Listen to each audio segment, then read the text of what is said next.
Seguimos adelante en Tele Buen Día, recibiendo con muchísimo gusto a la señora diputada del Partido Socialista Frente Amplio, Daisy Tourné. Buen día, ¿cómo le va? Buen día, Daniel, Nos un consta, gusto. bueno, igualmente para nosotros, nos consta la dificultad a veces para emprender el día tan temprano, No ¿no? importa, Porque no importa, vale la pena. vale la pena. Bueno, sí, sobre todo porque me imagino que hoy habrá tenido una gratificante sensación cuando un diario, El Observador en este caso, publica que hay clima, hay ámbito como para precipitar los cambios necesarios en la regulación de la tenencia de armas. Es fundamental, bueno, la gente que me conoce y sobre todo la prensa sabe que yo hace muchos años vengo en este tema, porque contrario sensu de lo que alguna gente opina con muy buena intención de que un arma lo va a proteger, yo creo exactamente lo contrario, que lo pone en riesgo. Y la verdad es que los uruguayos solemos tener muchas armas. Para nuestra población hay demasiadas armas. ¿Hay un número estimado? Bueno, en realidad el registro tiene alrededor de unas 700.000, el registro nacional que lleva el Ministerio de Defensa tiene alrededor de unas 700.000, pero se habla de casi lo mismo ilegal. Es una presunción porque lo ilegal no lo podemos medir, pero de cualquier manera es un número alto. Está a veces combinado con nuestra idiosincrasia, sobre todo en el interior, no la necesidad. Pero yo creo que igual es excesivo el número y que no asegura a la gente. Yo creo que le ocasiona grandes problemas tener un arma. Todo lo contrario a la defensa, a la autodefensa. ¿En qué se basa? En datos concretos de, por ejemplo, los últimos datos que me mandó en noviembre el Ministerio de Salud Pública, en donde se producen las muertes, ¿no? Y uno ve que mayoritariamente se producen en domicilio y no en vía pública. Por ahí yo le traje una gráfica que no sé si la podemos ver. Vamos a empezar con los números que Salud Pública nos aportó. Bueno, datos de defunciones de todo el país, vamos a instalar la gráfica, estimados. Allí dice Fuente del Ministerio de Salud Pública, la Unidad Nacional de Información en Salud del año 2010. Luego de esta hay una placa que es la que tenemos interés en destacar. Allí se refleja. Ahora vamos a cambiar la placa. Ahí está. Perfecto. Defunciones por armas según lugar de ocurrencia. Entonces tú ves que la columna más grande es domicilio y no vía pública como solemos creer. Vía pública, o sea, domicilio 152, por si no se lee con corrección el número, y vía pública apenas 19, cárcel 6, no indicado 147. Claro, ahí hay una falla en la información, ¿no? Hay lugares que no están indicados, pero de cualquier manera, si repartiéramos esa cantidad no variaría mucho la diferencia. Es en las casas donde se produce. Entonces yo creo que ahí después, si pudiéramos ver la otra que tiene que ver con el tipo de arma y la causa de muerte, ahí sí que nos sorprendemos. Aquí tenemos disparo accidental 85, corte accidental 2, suicidio con arma de fuego 148, homicidios con arma de fuego 20, 67 homicidios por corte, otros 4. ¿Te das cuenta que si ponemos que la gran mayoría de las muertes o defunciones por arma de fuego se producen en casa, y ahí tenemos que la gran mayoría son suicidios? Los homicidios son la menor cantidad de las defunciones por arma de fuego. Así que y tenés una barra bastante grande de lo que es disparos accidentales que generan muerte. Por lo tanto, los niños, y esto estamos hablando de defunciones, no hablemos de consecuencias que pueden tener esos disparos accidentales en cuanto a gravísimas lesiones. Claro. Ahora, ante un cuadro depresivo está bien cerquita la forma de superarlo, digamos. Mira, ¿no? Yo he escuchado con mucha atención las intervenciones que ha tenido Casa Bajones públicamente, que trabaja mucho con la depresión que los uruguayos tenemos. Es una de las afecciones de salud mental más frecuentes entre los uruguayos. Y la depresión no avisa. Y cuando ataca o cuando viene el bache depresivo, digamos el bajón, si uno no está contenido y hay un arma cerca... Es una peligrosa seducción. Es muy, muy peligroso. Bueno, después había una placa que estábamos con el señor director compartiendo, defunciones según edad. Aquí está, Daisy. Sí, ¿ves? Eso te indica, bueno, en las edades más tempranas, pero muy tempranas, hasta los 10 años, o un poquito menos. Bueno, no la tengo enfrente y en el monitor la veo bien, lejos. Hasta los 9 más o menos, hay muy pocas, una o dos. Pero luego pega en la primera juventud, por decirlo así. De los 9 a los 20, digamos. Exacto. Ahí pega un alce bastante grande. Y lo llamativo es dónde está el pico más alto. En los 50, 60 y más. 60 y más. Que eso coincide con también, digamos, con las edades del suicidio. Y acá viene la guapesa malentendida, ¿no? Porque las disfunciones según sexo marcan una predominancia notoria masculina, de los hombres. Sí. Las armas matan muchísimos más hombres que mujeres, porque bueno, es quien suele estar armado, es quien suele participar en los conflictos.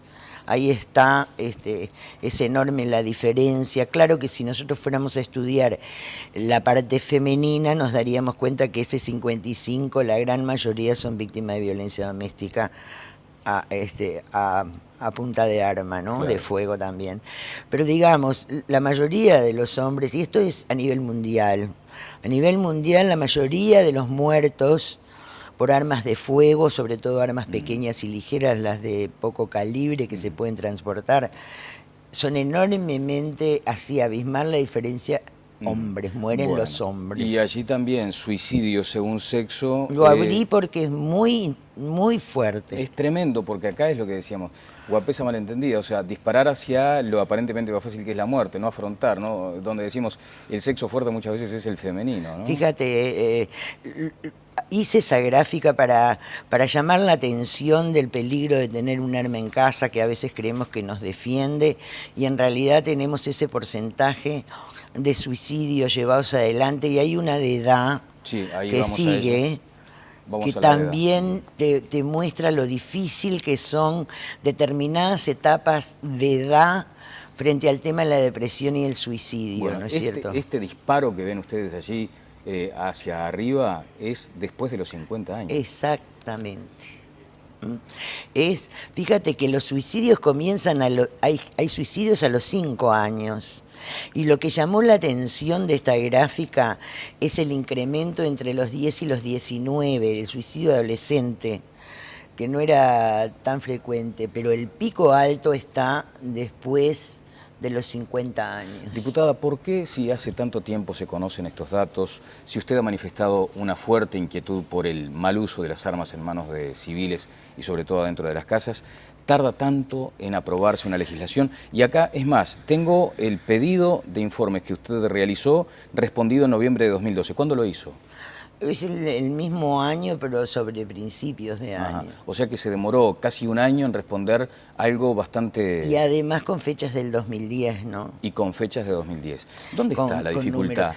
Yo creo que no es un tema que haya sido tomado en profundidad y lo que implica a nivel nacional y a nivel internacional.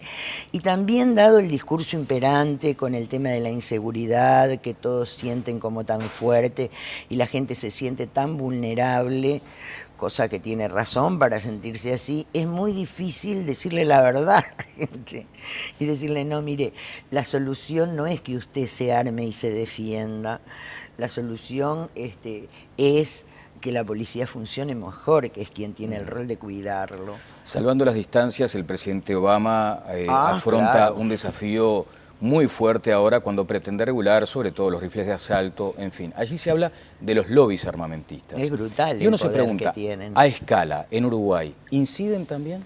Siempre hay lobby. Siempre hay lobby, tanto de los brokers, o sea, de los vendedores de arma, como de la gente que tiene el concepto de que tener un arma es un derecho de los ciudadanos. La enmienda número 2 de Estados Unidos, que acá no existe. A mi juicio es una concesión que hace el Estado en determinadas condiciones que están regladas. Hay que hacer un curso, hay que saber manejar las armas. Yo no soy de las que cree que hay que prohibir todo, porque me parece que eso es empujar al mercado negro. creo que sí tienen que diferenciarse las cosas y que ser más exigente en las condiciones para tener un arma. La gente cree que tener un arma es una pavada y que tirar es una tontería, y en realidad para tenerla en casa yo aconsejaría que fuera una persona muy bien entrenada en el manejo. Bueno, dicen que quienes han tenido la experiencia del disparo contra un ser humano en circunstancias de esta naturaleza no lo olvidan en el resto de sus vidas. Mira, yo recuerdo claramente cuando inauguramos la Dirección de Atención a la Víctima, fue uno de los casos de defensa, de legítima defensa, que además juzgado en ese sentido, quedó en libertad la persona y nosotros lo atendimos. Y la gente no valora, porque la gente lo llamaba héroe al señor. Y el señor lloraba sin parar porque no podía dormir de noche, porque no podía olvidar la experiencia horrorosa de haber matado. Entonces, yo creo que se habla mucho desde la teoría, sin tener la dimensión de lo que significa eliminar una vida, por más que sea de una persona peligrosa, un delincuente, ¿no? Bueno, Daisy, ahora la policía sale a enfrentar el mercado de armas y además ya se va como un escalón superior a la identificación de las balas. ¿Se insinúa entonces allí una esperanza? Yo creo que el proyecto que ha presentado el Ejecutivo hace ya más de un año, que está en el Senado, sería un paso interesante. ¿No debería operar allí la mayoría parlamentaria? Sí, pero en todos lados se cuecen habas y en mi casa por montones. Entonces, tú conocerás las opiniones de otros señores y señoras legisladores sobre este tema de las armas, que hay mucho prejuicio, y la verdad es que por fin el Ejecutivo avala esta tesitura de que, bueno, es un problema tener armas, que el tráfico de armas internacional existe y que el contrabando de armas tiene que ver con el Uruguay. Nosotros tenemos una frontera seca y tenemos dos grandes productores, Brasil y Argentina, de armas. Entra el contrabando, no tengo la menor duda que está muy emparentado con el narcotráfico, etcétera, etcétera, ¿no? Es un tema complicado. Pero además, es decir, yo estoy cansada de escuchar denuncias, y tú lo debes de saber, y la audiencia también, de que en las ferias es factible conseguir armas, de que se alquilan armas para cometer delitos. Bueno, eso me llamó la atención también, ¿no? El concepto de alquilar un arma, cometer el delito y devolverla. Sí. En poco tiempo va a aparecer el delivery, ¿no? El que te lo lleva a la casa. Si ya no existe, bueno, Daniel. es probable. Entonces, yo creo que todas esas cosas hay que acotarlas, y el proyecto prevé penas bastante severas para estos casos, tanto de tráfico internacional, más aún si se participa en una organización criminal. Y esto, ¿no? El armado, todo lo que sea clandestino y mercado ilegal, tráfico ilegal interno. Bueno, ya no se habla además del arma aquel relativamente conocida por todos, sino que en algunas incautaciones la policía encuentra armamento bélico, de guerra, definitivamente de guerra. Porque te digo, a nivel internacional está claramente la trenza de los tres negocios más redituables e ilícitos del mundo, que son el tráfico de armas, el tráfico de drogas y el tráfico de personas. Son negocios que dan más plata. Y en general vienen trenzados, es decir, no es que uno se dedica al tráfico, al narcotráfico, y otro señor se dedica. En general va todo mezcladito. Bueno, ha trascendido por estas horas, y vamos a ir a temas ya más de coyuntura, la eventualidad de que algún día Uruguay padezca de los maras centroamericanos. ¿Usted qué opina? Ese es un proceso larguísimo que tiene que ver también con contextos sociales muy particulares en Centroamérica. Empiezan en Nueva York, para ser más concretas, y luego se trasladan a Centroamérica. Ahí, en casi toda Centroamérica, se vivieron contextos de revolución, en donde siempre quedan armas circulando, difíciles de controlar. El ministro interino Jorge Vázquez dijo que este es un proceso embrionario. ¿Coincide con ese diagnóstico? Yo creo que si nosotros no actuamos en prevención y en represión de este fenómeno, puede ir a mayores. Y lo he dicho, a ver, hay que razonar en este sentido. Nosotros hemos tenido durante un tiempo población excluida, que ha generado una moralidad diferente en donde tener, consumir, tener las bases, como dicen los muchachos, o una campera, es ser importante. Y en donde también tener algún muerto o alguna entrada en la casa grande, como le llaman al Concar, son puntos. Y salir en la tele también les da puntos. Así que manejémonos con responsabilidad.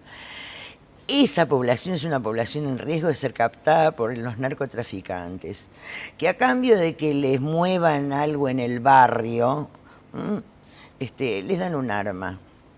Y el problema es cuando el Estado está ausente de esos lugares. ¿Y el Estado hoy está ausente? Yo creo que le cuesta mucho integrarse y que se han hecho muchas cosas, pero que tal vez no han tenido los resultados necesarios, había que evaluar. A ver, ¿cómo es eso? Claro, yo creo que se han integrado políticas sociales, pero que no han redituado en el sentido de que estos muchachos o muchachas o adultos puedan generar otro proyecto de vida diferente. Cuando tú tenés un enemigo tan poderoso como es gente con dinero, mucho dinero, que te dan dinero, te dan arma y te dice controla, vos sos el capo del barrio, vos sos un crack. Y el mensaje, además, cultural es ese, tener éxito, ¿no?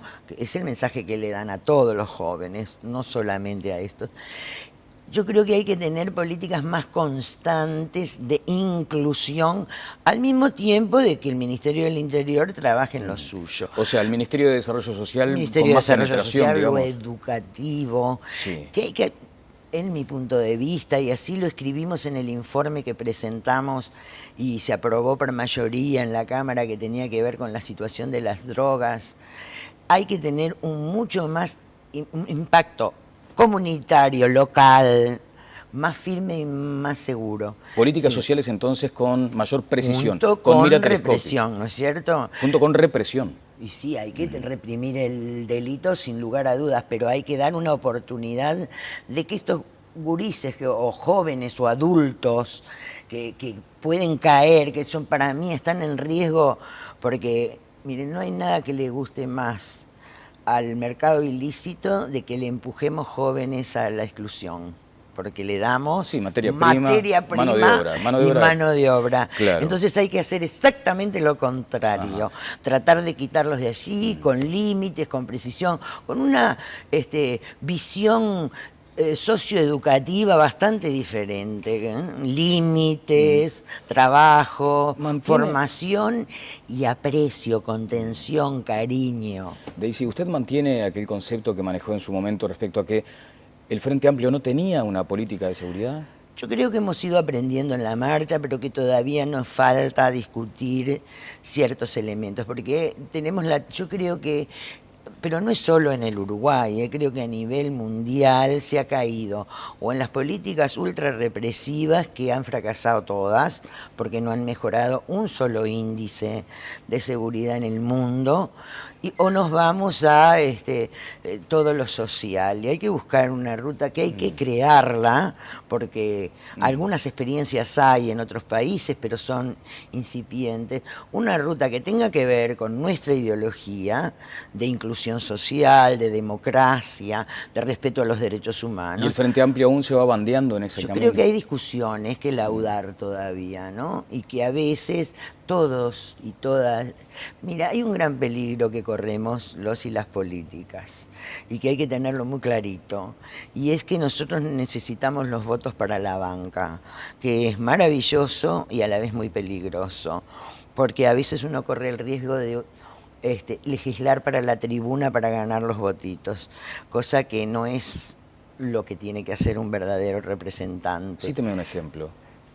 Yo qué sé, a veces yo creo que se nos va la manito. Ahora, por ejemplo, voy a dar un ejemplo y sé que me va a traer lío como siempre, ¿no?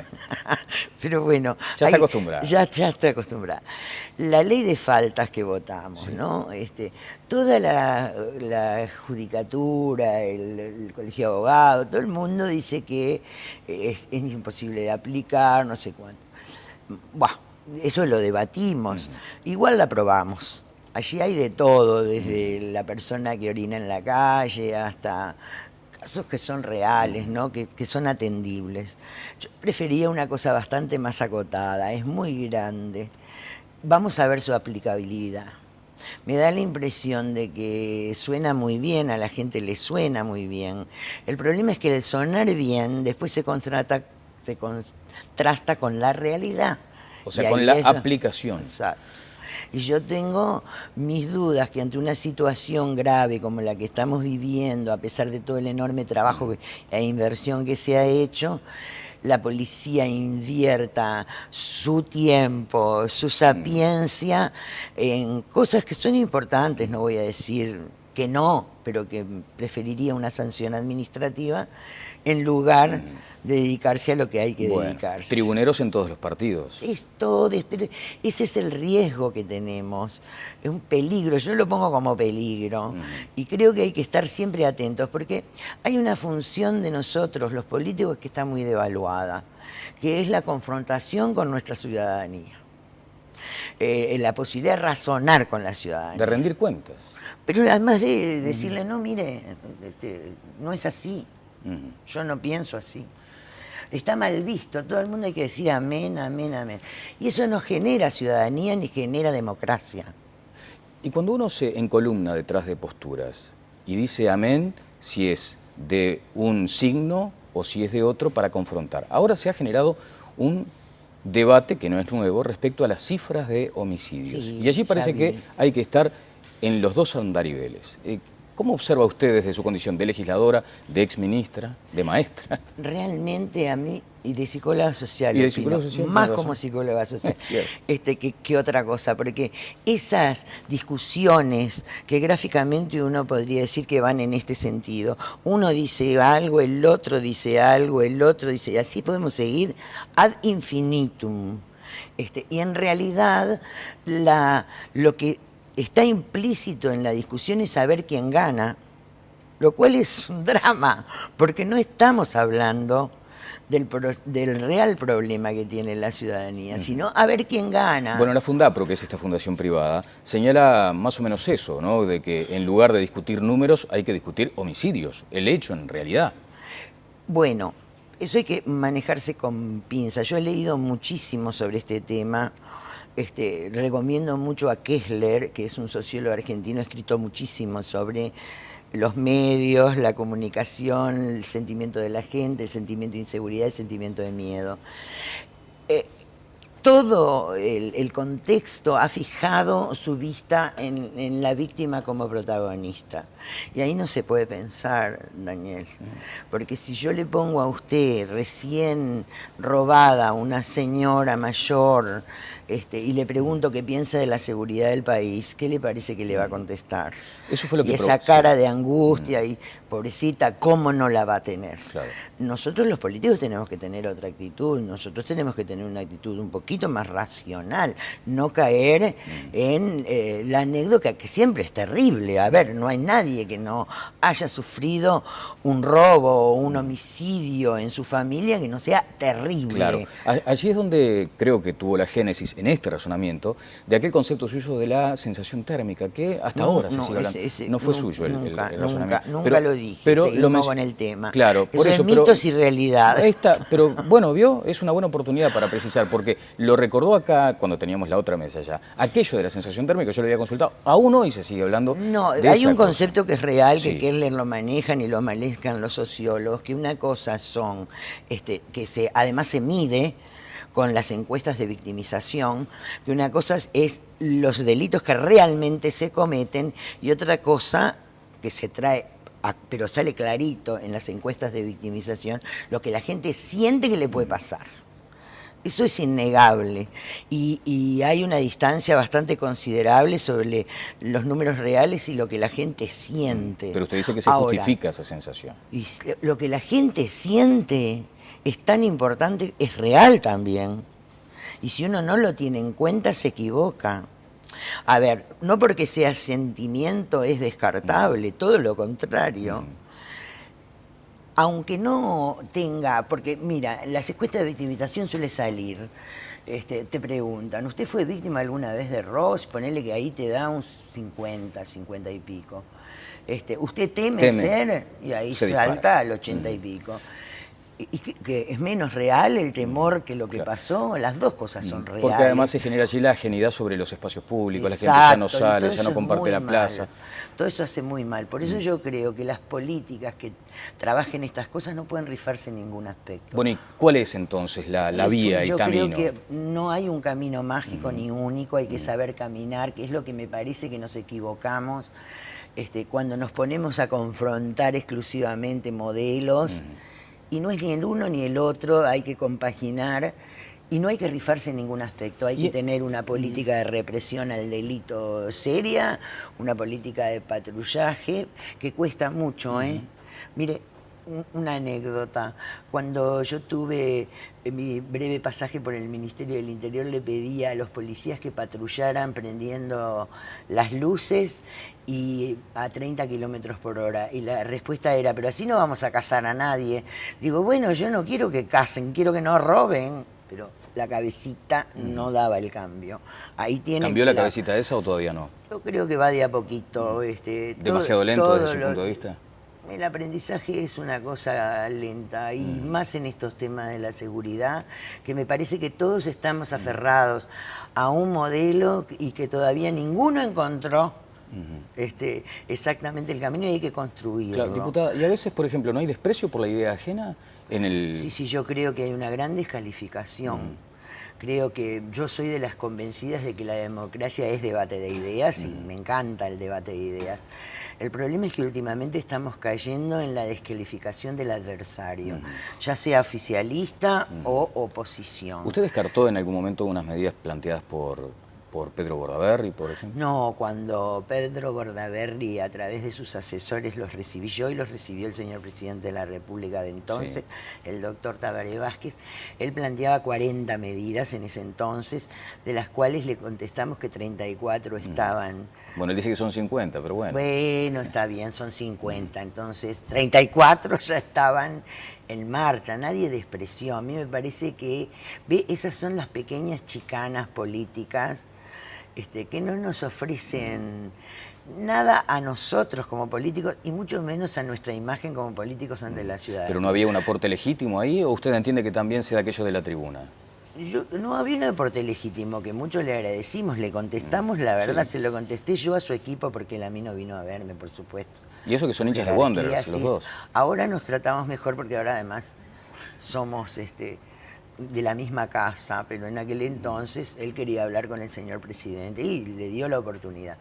Creo que hubiera sido, fue lo que contestamos. De las medidas propuestas, 34 ya están en ejecución y otras están viéndose y con algunas no estamos de acuerdo.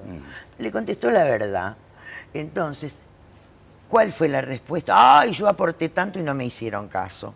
No es la respuesta correcta. ¿Cuál es la correcta desde su Bueno, se me contestó que tal y tal y tal cosa habían sido implementadas, que con tal no están de acuerdo y creo que se equivocan, todo lo que quiera decir, y estas las están estudiando. ¿Por qué nos cuesta tanto hablar con un poco menos de soberbia?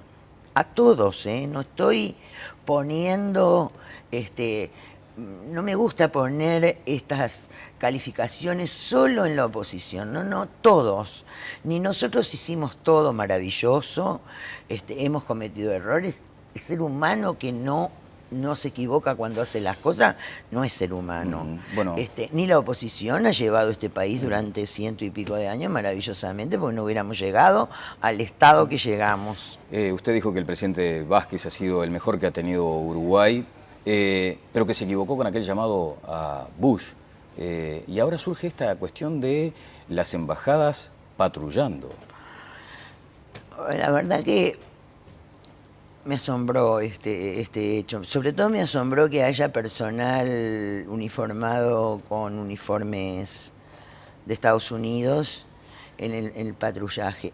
Voy a aclarar que siempre existió un servicio diplomático del Ministerio del Interior, al cual los diplomáticos tienen total derecho de pedir seguridad, y el Ministerio creo que debe dársela, otorgándose los servicios de custodia de las casas o de los propios diplomáticos. Eso es básico y sucede en cualquier país. No debe asombrarnos Pero no debe asombrarnos que un embajador, un cónsul pida protección, eso es lo más normal del mundo. Pero lo del otro día fue distinto. Lo que a mí me llamó la atención de ese caso es el patrullaje en coches que no son de la policía, porque si quiere ayudar, la embajada me parece bárbaro que compre y regale un auto de la policía, con personal, según dice este muchacho. Yo repito la denuncia, no recuerdo su nombre. Sí, un dirigente del Partido Nacional. Un joven dirigente. Presidente de la Junta. Eso llama realmente la atención. No me llama la atención la custodia por parte de la policía de las sedes diplomáticas, porque es lo que se debe hacer. Sí, la solicitud de documentación. Por más que sea, yo qué sé, no sé, por más que sea en zona de las residencias, en realidad me parece que es otra la actividad que yo entiendo la policía debe desarrollar. Bien, a cuenta de hablar porque tenemos tiempo todavía en los próximos meses, de la situación electoral, una interna que parece haberse tensado con declaraciones del vicepresidente Danilo Astori. Usted hablaba justamente de internas complicadas, de que hay perfilismos en todos los partidos. Es inevitable, eso es inevitable. ¿Y cómo leyó lo que dice Astori? Ciertas cosas acompaño su opinión, en otras me gustaría discutir.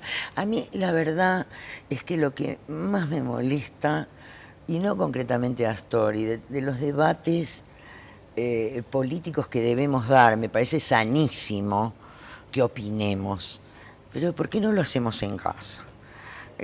¿Por qué no buscamos el ámbito correspondiente, que hay miles de ámbitos dentro de las internas partidarias, para llevar adelante esas discusiones? Mire que yo soy gran amiga de llevar adelante estas discusiones ideológicas. Es más, siempre he dicho que faltan discusiones. Ahora, lo que no me gusta es cuando discutimos a través de la prensa. No me parece que aporte gran cosa. Ajá. Y además tiende a darse el fenómeno contrario al que yo quiero estimular. Ahora no es las hinchadas. No, las hinchadas no aportan una sola idea. Claro, allí por ejemplo, a veces uno piensa, bueno, ¿no será necesario patear el hormiguero o darle un palazo a la víctima? Perfecto, pero eso me parece perfecto. Por fin, discutamos lo que haya que discutir. Pero digo, hay ámbitos y ámbitos. Algunos priorizan las agresiones, dijo el vicepresidente, y señaló que puede llegar a estar comprometida una elección si estas cuestiones no se revisan en la interna. Yo creo que lamentablemente, si es verdad esto que yo decía del sistema político en su conjunto, que ha decaecido y que en lugar de tener un franco debate de ideas, por más duro que sea, a veces cae en la descalificación, no está por fuera del Frente Amplio. Es una realidad que atraviesa todo el sistema político, porque se ha mediatizado, porque el que hace escándalo tiene tele. Es terrible, porque como sea, y eso da una imagen. Después nos enojamos cuando hay una mala imagen del Parlamento y de los políticos.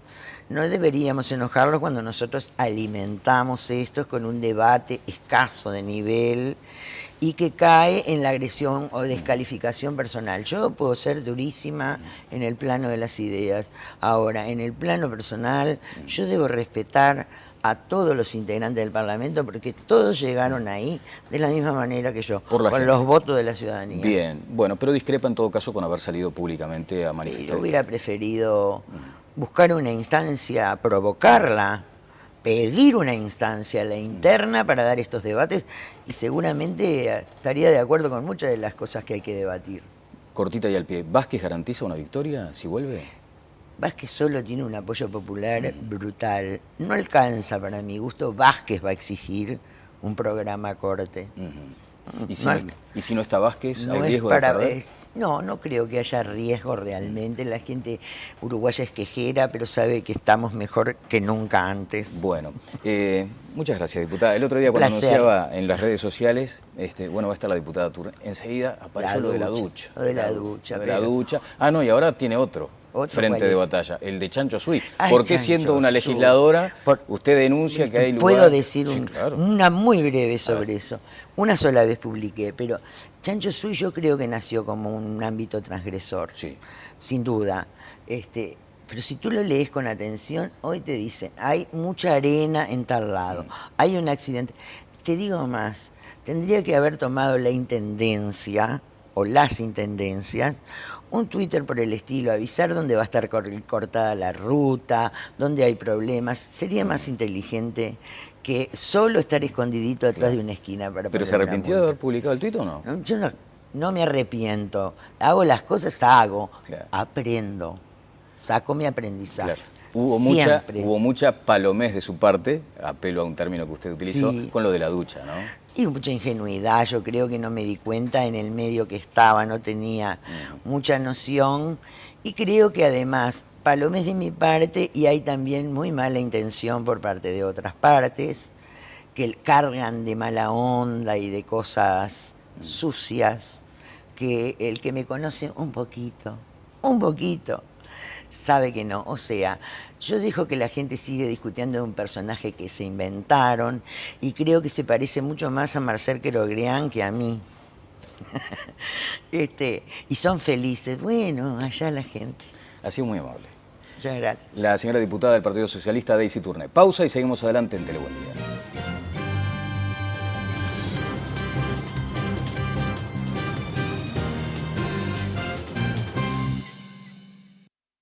Vamos a empezar con los números que Salud Pública nos aportó. Bueno, datos de defunciones de todo el país, vamos a instalar la gráfica, estimados, allí dice Fuente Ministerio de Salud Pública, la Unidad Nacional de Información en Salud del año 2010. Luego de esta hay una placa que es la que tenemos interés en destacar. Allí se refleja, ahora vamos a cambiar la placa. Ahí está. Perfecto. Defunciones por armas según lugar de ocurrencia. Entonces tú ves que la columna más grande es domicilio y no vía pública como solemos creer. Vía pública, o sea, domicilio 152, por si no se lee con corrección el número, y vía pública apenas 19, cárcel 6, no indicado 147. Claro, ahí hay una falla en la información, ¿no? Hay lugares que no están indicados, pero de cualquier manera, si repartiéramos esa cantidad no variaría mucho la diferencia, es en las casas donde se produce. Entonces yo creo que ahí después, si pudiéramos ver la otra que tiene que ver con el tipo de arma y la causa de muerte, ahí sí que nos sorprendemos. Aquí tenemos disparo accidental 85, corte accidental 2, suicidio con arma de fuego 148, homicidios con arma de fuego 20, 67 homicidios por corte, otros 4. ¿Te das cuenta que si ponemos que la gran mayoría de las muertes o defunciones... Seguimos adelante en Telebuendía recibiendo con muchísimo gusto a la señora diputada del Partido Socialista, Frente Amplio, Daisy Tourné. Buen día, ¿cómo le va? Buen día, Daniel, un gusto. Bueno, igualmente para nosotros nos consta la dificultad a veces para emprender el día tan temprano, ¿no? No importa, vale la pena. Vale la pena, bueno, sí, sobre todo porque me imagino que hoy habrá tenido una gratificante sensación cuando un diario, El Observador en este caso, publica que hay clima, hay ámbito como para precipitar los cambios necesarios en la regulación de la tenencia de armas. Es fundamental. Bueno, la gente que me conoce y sobre todo la prensa sabe que yo hace muchos años vengo en este tema porque contrario sensu de lo que alguna gente opina con muy buena intención de que un arma lo va a proteger, yo creo exactamente lo contrario, que lo pone en riesgo. Y la verdad es que los uruguayos solemos tener muchas armas. Para nuestra población hay demasiadas armas. ¿Hay un número estimado? Bueno, en realidad el registro tiene alrededor de unas 700.000, el registro nacional que lleva el Ministerio de Defensa tiene alrededor de unas 700.000, pero se habla de casi lo mismo ilegal. Es una presunción porque lo ilegal no lo podemos medir, pero de cualquier manera es un número alto. Está a veces combinado con nuestra idiosincrasia, sobre todo en el interior, no la necesidad, pero yo creo que igual es excesivo el número y que no asegura a la gente. Yo creo que le ocasiona grandes problemas tener un arma. Todo lo contrario a la defensa, a la autodefensa. ¿En qué se basa? En datos concretos de, por ejemplo, los últimos datos que me mandó en noviembre el Ministerio de Salud Pública, en donde se producen las muertes, ¿no? Y uno ve que mayoritariamente se producen en domicilio y no en vía pública. por ahí yo le traje una gráfica que no sé si la podemos ver.